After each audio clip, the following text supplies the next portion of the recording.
बहुदन TRS के senior कायद और jewellers की दुनिया की मारूफ तरीन शख्सियत अब्दुल वासे ने आज अपने रुफका के हमरा हैदराबाद पहुंचकर नौमुंतखब सदर वक्फ बोर्ड मोहम्मद मसीहुल्लाह खान से इनकी खामगाह पर मुलाकात की और इनकी शालपोशी करते हुए गुलदस्ता पेश किया और दिली मुबारकबाद दी।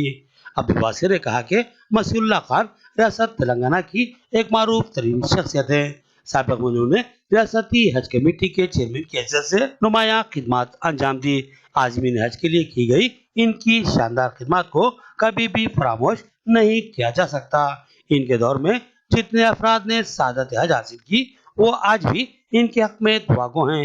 अब्दुल वासे ने इस यकीन का इजहार किया कि मसीहुल्लाह खान अब चेयरमैन वक्फ बोर्ड की हैसियत से भी नुमाया और शानदार खिदमत अंजाम देंगे।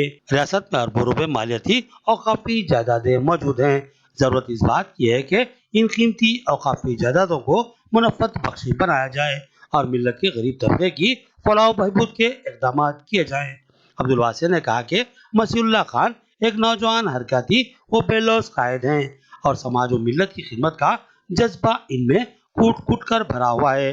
लिहाजा कभी उम्मीद है कि वह काफी जायदादों के तहफ़्फ़ुज़ और उनके सूदमंद इस्तेमाल को यकीनी बनाएंगे। अब्दुल वासे ने मसीहुल्लाह खान के लिए नेक ख्वाहिशात का इजहार किया। इस मौके पर इनके हमरा बहुदन सिटी टीआरएस के जनरल सेक्रेटरी अब्दुल रहमान के अलावा सीनियर कायद अब्दुल रज़ाक और दीगर मौजूद थे।